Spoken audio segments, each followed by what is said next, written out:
Hello, it's Kate here from katecashman.com and The Breath Between. We've got a beautiful sunny day outside and I finally feel like spring is happening to us here in Tasmania. So I hope wherever you're listening in from, it's a beautiful, beautiful day.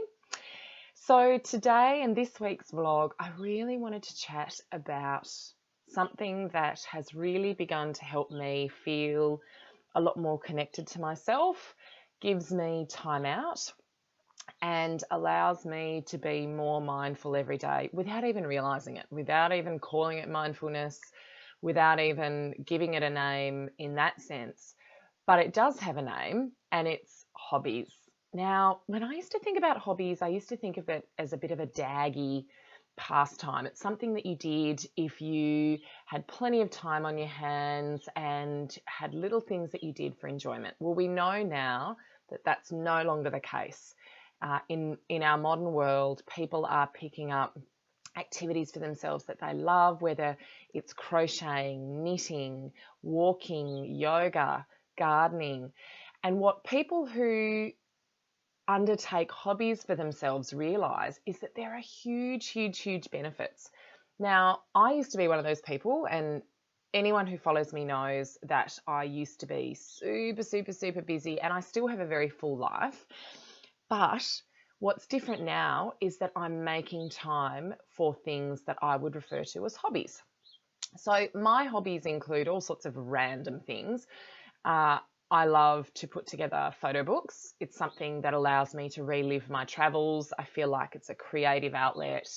There's an element of design, there's an element of walking down memory lane, and we have lots of travels that we've had over our years, and so I have lots of photo books and lots of photo books still to do. So that's something that I love to take time out and do. Yoga is another one, but I think of yoga as a little bit more than just a hobby. It's also something that really is actually part of my everyday anyway. And hobbies don't necessarily need to be something that you do every day.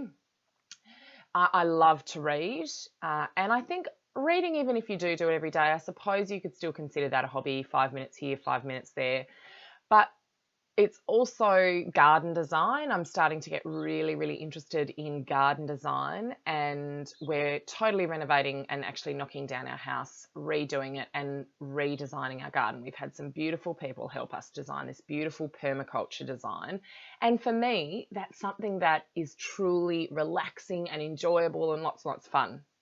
So I sat down and I realized that hobbies, for so many of us, provide us with so many benefits. And I don't think it matters what the hobby is, but I think that if you don't have something that you do outside of work purely for enjoyment, then now is the time to start thinking about it. And I've thought of putting together 5 reasons, or I have put together 5 reasons that I think are particularly persuasive in the argument for picking up something that you've always thought about doing, or something that you love doing but you feel like you don't have time for.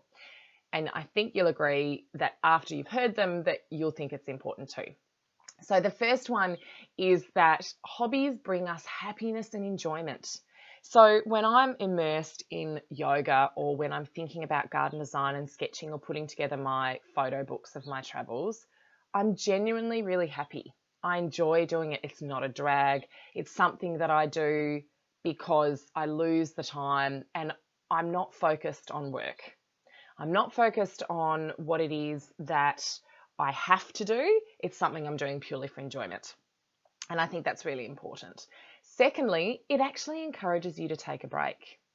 So that's something here at The Breath Between that I'm really, really passionate about, are taking breaks. And they may be nano breaks, so 5 minutes here and there. But a hobby, depending on what your hobby is, actually can encourage you to do that.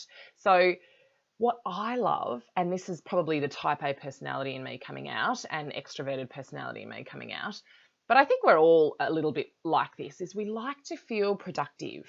So for me, it's pretty sad, but it might be doing the washing up, seeing it going from, this is not a hobby, mind you, but in terms of productivity, doing the washing up, feeling that it's done. You can see you've got this pile and then it's all done.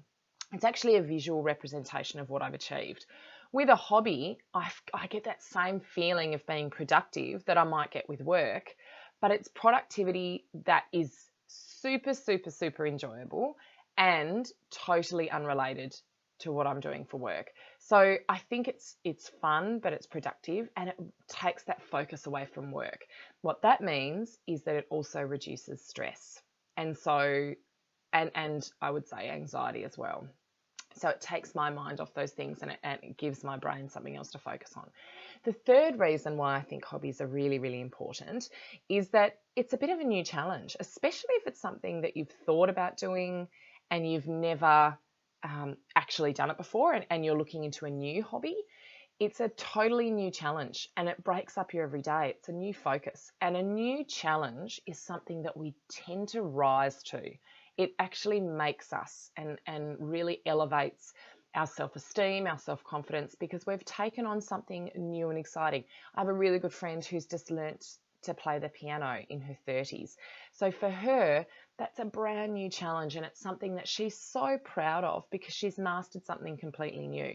Anyone who knows me knows that on my to-do list is learning to play the harmonica. I've always wanted to. I have beautiful learn to play harmonica books that have been given to me by friends, and I now have someone in my tribe, the Soul Tribe Sisterhood, whose partner teaches harmonica, so I'm going to learn how to do that. But that's a huge challenge, and I know that if I rise to it, that I'll be super proud of myself.